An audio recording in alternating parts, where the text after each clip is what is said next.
अरे जी, ये प्रश्न काफ़ी सारे ऐसे माता पिताओं का है, इन्हीं का नहीं है।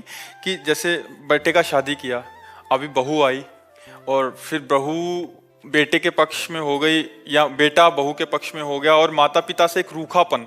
फिर कह रहे हैं कि ऐसी स्थिति में जिसको पाला पोसा बड़ा किया, और जब उसकी तरफ से कटुता होती है तो महाराज जी जब बड़ा हृदय वृद्धि। आपकी समस्या नहीं है, बहुत माता पिताओं की समस्या है।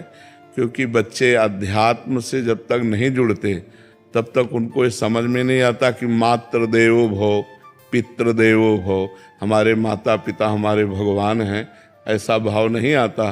तो स्वार्थ में बुद्धि मलिन हो जाने के कारण अभी तो आप चल पा रहे हैं तो रूखापन है, और जब चल नहीं पाएंगे तो एकदम विरोधी भाव आ जाएगा। जब आप खाट पर शौच करेंगे ना और उनको फेंकनी पड़ेगी ना, तब गालियां खानी पड़ेंगी।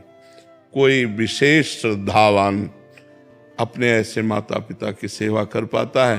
नहीं तो बहू सास को पीट रही है, बेटा माँ पिता को मार रहा है लात डंडों थप्पड़ों से। तो ये जो अध्यात्म विहीन हैं, जिन्होंने शास्त्र स्वाध्याय नहीं किया, जिन्होंने भजन नहीं किया, तो उनके अंदर एक आसुरी बुद्धि पलती रहती है। आसुरी माने राक्षसी बुद्धि, और उस समय आने पर राक्षसी स्वरूप प्रकट। ये आसुरी बुद्धि है जो अपने माता पिता को मारे पीटे कष्ट दे, उनको गालियां दे। दैवी बुद्धि है कि उनके चरण छुए, उनको भगवान की दर्जा दे और उनका पोषण करे। अवस्था जैसे जैसे ढलती जाए तो वैसे दुलार करे, जैसे हमारा दुलार माता पिता ने किया। बेटा और बहू भी तो एक दिन बूढ़े होंगे। हाँ, देखो, अगर हम अपने माता पिता को कष्ट देते हैं तो हमारे जो पुत्र होंगे वो हमको उससे 100 गुना बढ़ के कष्ट देंगे, क्योंकि वो ब्याज भी तो मिलेगा। तो इसलिए नए बच्चों को ये ध्यान रखना चाहिए कि वो भी किसी दिन माता पिता बनेंगे, और वो किसी दिन वो भी बूढ़े होंगे। तो अपने माता पिता के साथ असभ्य व्यवहार नहीं करना चाहिए, आसुरी व्यवहार नहीं करना चाहिए। यार, जिस कोख से पैदा हुए उसको तुम लात मार रहे हो, उसकी आरती उतारनी चाहिए। माता तो देवी है और पिता भगवान का स्वरूप है, ऐसा भाव। पर ये भाव तभी आएंगे जब सत्संग सुनोगे, अध्यात्म में चलोगे। अगर अध्यात्म की बात नहीं सुनोगे तो राक्षसी भाव ही आएगा कि चलो किसी अनाथालय में छोड़े आते हैं, फुटपाथ में छोड़े आते हैं, ऐसे। तो हमें लगता है आज हमारे नौजवानों को अध्यात्म श्रवण करने की आवश्यकता है। शास्त्र श्रवण करें, संतों की बात सुने, जिससे समझें तो माता पिता कौन है। माता पिता की आराधना से भगवान विट्ठल आज जो महाराष्ट्र में विराजमान है, वो माता पिता की आराधना से ही प्रकट हुए। पुंडरीक नाम के एक भगत अपने माता पिता को भगवान मानकर आराधना करते थे, तो भगवान स्वयं चलकर दर्शन देने आए। जो विट्ठल रूप में है ना, वो स्वयं दर्शन देने आए। माता पिता की आराधना भगवान की आराधना है। पर कलयुगी बच्चे नहीं समझ पा रहे हैं, वो अपने माता पिता को दुख दे रहे हैं, तो उनके बच्चे उनको दुख देंगे। पक्का समझो, ब्याज सहित मिलेगा। यहाँ सब कुछ ब्याज सहित मिलता है। तो गुरुदेव, ये कर्म तो छूटेगा ही नहीं। जैसे बच्चों को उनके किए का कर्म मिल रहा है, पर उनके तो यही तो परंपरा हम आज तक भोग रहे हैं। जब से सृष्टि हुई तब से यही तो भोग रहे हैं। बार बार जन्म, बार बार मरण, बार बार जन्म, बार बार मरण। कहाँ मुक्त हो रहे हैं हम? ये कर्म परंपरा चली आ रही है, वैसे दुष्ट होते चले जा रहे हैं। अब ये अध्यात्म शिक्षा बचपन से दिए होते, गलती इनकी भी है। आधुनिक शिक्षा ही केवल दी, आध्यात्मिक की शिक्षा नहीं दी, तो वो क्या जाने। अगर ये शुरू से कहते हैं छुओ पैर, प्रातःकाल उठ करके रोज मम्मी के पैर छुओ, हाथ जोड़ो, बड़े भाई से हाथ जोड़ो, ये सिखाया गया है। जैसे हम लोग छोटे थे ना, कराग्रे वस्ते लक्ष्मी कर मध्य सरस्वती, बोले हाथ छुओ, धरती के पैर छुओ, चलो अम्मा के पैर छुओ, जाके पिताजी के पैर छुओ, बड़े भाई जैसे ऐसे शिक्षा। तो अब वो रोज की दिनचर्या बना दी। उठे ऐसे ऐसे करते हुए अम्मा के पैर छुओ, बोले खुश रहो। अब जिनके रोज पैर छू रहे हैं तो हमारी सद्भावना बन रही ना, उनका आशीर्वाद बन रहा है। अब कौन बच्चा रोज माता पिता के पैर छूता है? कोई बिरला ही, नहीं बिरला ही होगा हमें लगता है जो रोज सुबह उठकर अपने माता पिता के पैर छुए। वो सत्संगी होगा, बिना सत्संगी के तो माता पिता के पैर। माता पिता को माता पिता मान ले, भगवान न माने, कम से कम माता पिता मान ले, इतनी बड़ी बात है। वैसे तो भगवान का दर्जा दिया गया है माता पिता को। वेद कहता है मातृ देवो भव पितृ देवो भव, इसलिए हर जी पूर्व के कर्मों को तो हम देख नहीं पाते कि क्या आने वाला है, बट कभी कभी परिवार में जैसे माता पिता हैं वो अपने बुजुर्गों के पाँव छू रहे हैं तो ये प्रभाव बच्चे पे पड़ रहा है। पड़ोस के चाचा लगते तो चाचा दंडोत, क्या जाता है, सब में भगवान विराजमान है, सब में भगवान विराजमान है। अगर हम अपने भगवान को चाचा ताऊ कह के दंडोत करते तो वही तो विराजमान है। तो इसलिए हमें लगता है कि नम्रता विनय ये हमारे समाज में कम होती जा रही, नहीं होती जा रही है। कि जो पढ़े लिखे बच्चे हैं उनको विनयी होना चाहिए। विद्या विनयम ददाति, विद्या विनय सभ्यता सिखाती। और आज का पढ़े लिखा बच्चा असभ्य होता जा रहा है। माता पिता का तुम अपना देखो, हम देख लेंगे। कुछ तो पेरेंट्स भी अभी ना मतलब बच्चों मॉडर्न स्टाइल से चलना चाहते हैं थोड़ा, बच्चों को ही, क्योंकि खुद अध्यात्म नहीं है महाराज जी, इसलिए वो चाहते हैं कि जैसे हम हैं वैसे ही बच्चे बने। और क्योंकि बिल्कुल महाराज जी दिशा विहीन उनका ही खुद का ही जीवन है तो फिर कैसे मॉडर्न लाइफ जीने के चक्कर में तो फिर वो मॉडर्न बच्चे टट्टी नहीं उठाएंगे। फिर तुम्हें पढ़े रहना पड़ेगा। महाराज जी अगर सब गुरु के चरण कमलों में समर्पित कर दिया जाए फिर कर्म बंधन नहीं। देखो जब तक कोई समर्पित होना नहीं चाहेगा तो किसी को समर्पित करने से कोई समर्पण नहीं होता।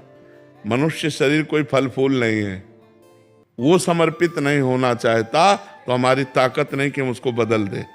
आप बदलना चाहो तो हमारी बात मान करके आप अपने को बदल सकते हो। बच्चों को विवेकवान बनाने के लिए उनको सत्संग सुनाओ, उनको आप आचरण सिखाओ, और वो धीरे धीरे चाहें कि हम संत वाणी सुन करके सुधरे तो वो समझ जाएंगे। और जी इसीलिए शायद पहले गुरुकुलों का निर्माण था कि कुछ समय के लिए बच्चे हाँ माता पिता से अलग हो। हाँ हाँ, तो वो बहुत अच्छे परिवार को चलाने वाले बनते थे, क्योंकि गुरुकुलों में सब आध्यात्मिक और आधुनिक दोनों शिक्षाएं दी जाती थी। तो इसलिए वो बहुत विवेकवान होते थे, गृहस्थी को भी चलाते थे और संयम से भी रहते थे। अब आज की पढ़ाई में आधुनिकता तो है लेकिन आध्यात्मिकता नहीं है।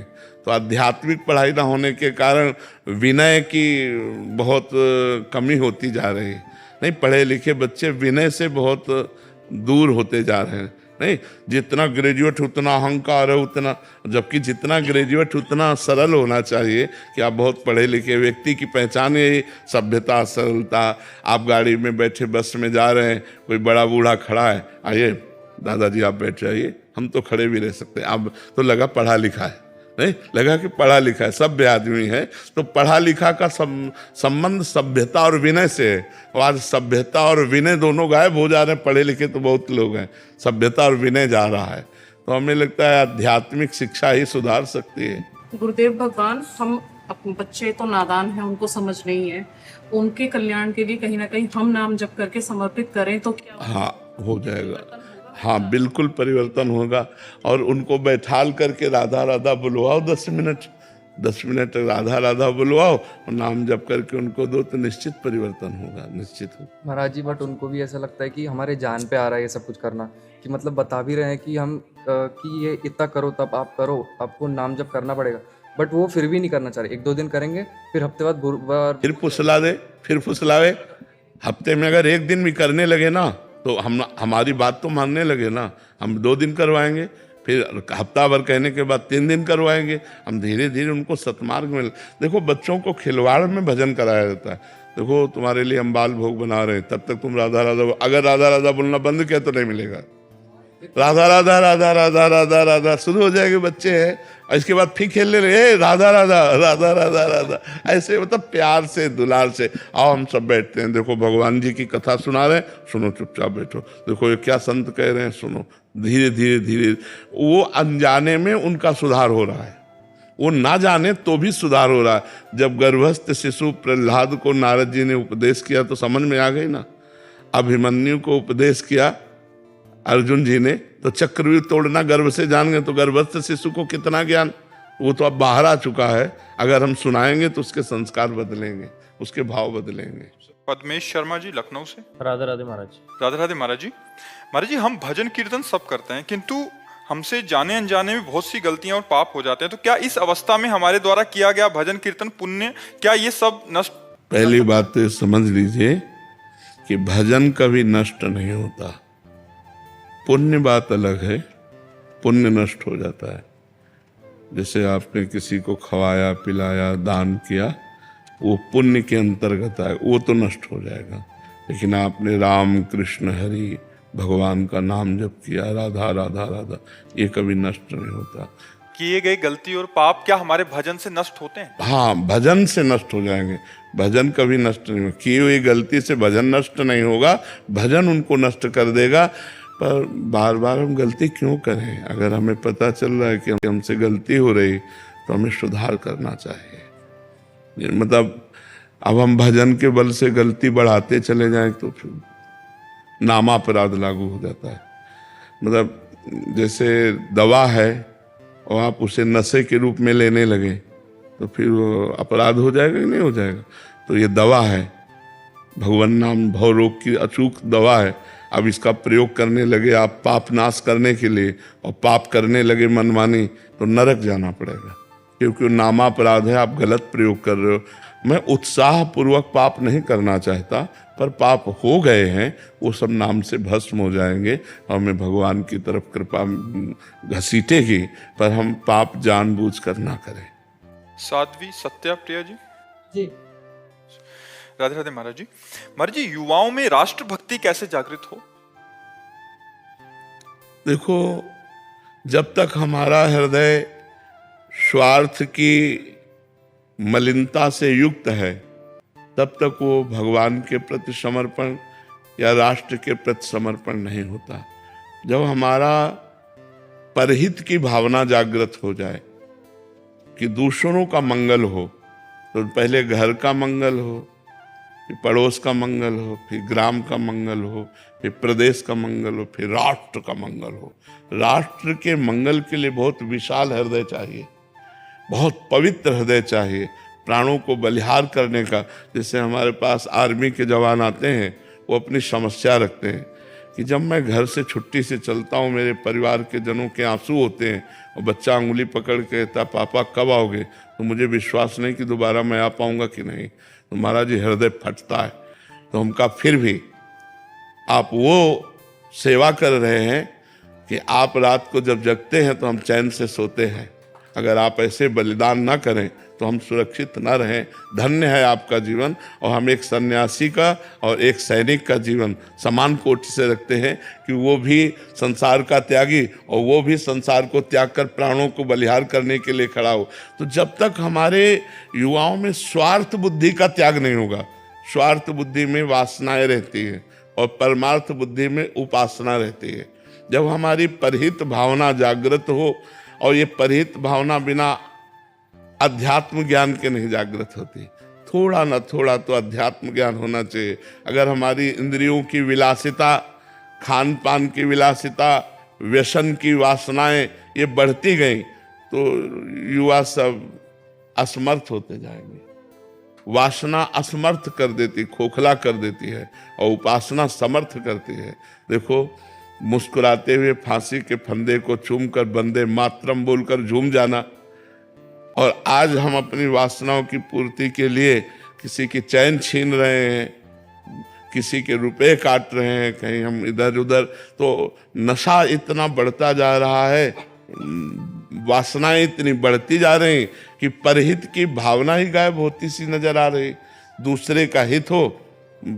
अब देखो, एक जवान आदमी बैठा है और एक बूढ़ी माँ खड़ी है, उसको इतना ज्ञान नहीं है कि ये वयोवृद्ध है, हम खड़े हो जाते हैं, हमें कोई परेशानी नहीं, लेकिन इसको खड़े होने में भी परेशानी। परहित की भावना नहीं रह गई। जवान बेटा अपने माता पिता को तिरस्कार कर रहे हैं। जब अपने माता पिता को तिरस्कार कर रहे हैं तो राष्ट्र की भावना उनमें कैसे पुष्ट हो जाएगी, पूरे राष्ट्र को सुख देने की भावना।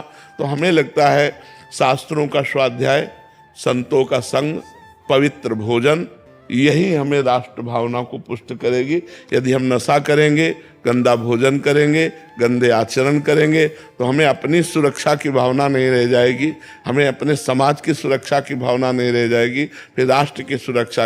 अब शराब पीना, ड्रग्स लेना, हुक्का पीना, ये सब अपने जीवन को नष्ट कर देने वाली बातें हैं। जिन भाइयों में हैं उनको छोड़ देना चाहिए। अपने कम से कम परिवार का तो हित देख लो, अपना हित देख लो, फिर धीरे धीरे ग्राम, नगर, प्रदेश और राष्ट्र तक पहुंचो।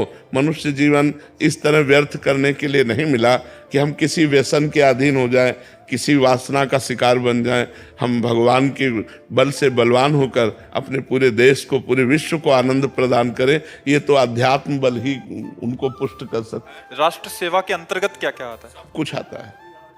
माता पिता की सेवा राष्ट्र सेवा के अंतर्गत ही आती, परिवार की सेवा राष्ट्र सेवा के अंतर्गत ही आती, पूरे ग्राम की सेवा राष्ट्र के अंतर्गत आती, अपने को संभाल लेना राष्ट्र सेवा के हम भी तो राष्ट्र का एक हिस्सा हैं, हमारा शरीर भी तो राष्ट्र का एक हिस्सा है। अगर हम व्यसन नहीं करते, हम कोई पापाचरण नहीं करते, धर्म से चलते हैं, तो अपने राष्ट्र की सेवा कर रहे हैं। हम एक समाज के एक अंग हैं।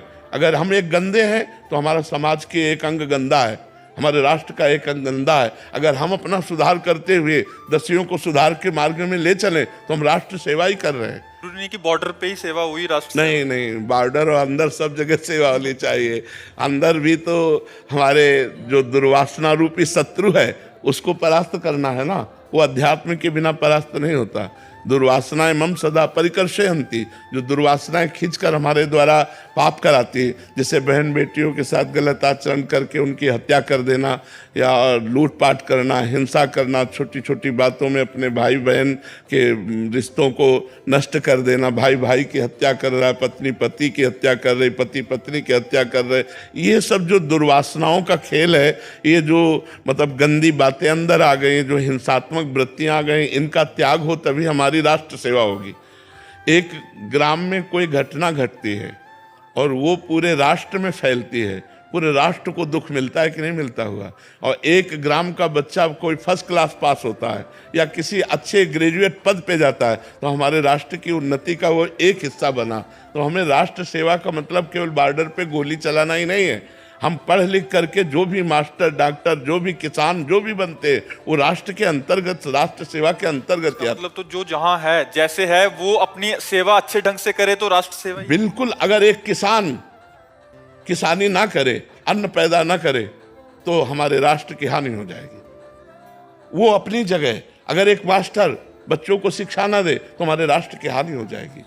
एक वकील, एक डॉक्टर, एक न्यायाधीश, जो जहां है, एक पत्नी, एक पति, वो सब राष्ट्र के अंग हैं हमारे। अगर ये अपने अपने कर्तव्य का निर्वाह करें तो सब राष्ट्र सेवा के अंतर्गत आता है। हमारा राष्ट्र सुशील, शांत, गंभीर, आनंदमय, प्रसन्न मुद्रा, तो ये हमारी पूरी सेवा होना। ये कब होगी? एक एक सुधरे, एक एक सुधरे, तब हमारी बात बनेगी। बट हमें तो लगता है कि दूसरा सुधरे तो फिर ठीक रहेगा। यही हमारी बातें रहती कि हम जैसे हैं तैसे बने रहे, लेकिन दूसरा। पुस्तक में कहा था कि श्री जी का 1 महीना चारित्र शुद्ध रखो, शुद्ध अंतकरण रखो और भक्ति करके देखो, आपको कैसे चमत्कार हो गया आप देख लो। सच्ची में हमने वो चमत्कार यहाँ पाए हैं। वैसे मैं दीदी माँ साध्वी ऋतंभरा जी की शिष्या हूँ, यही वास्तविक ग्राम से।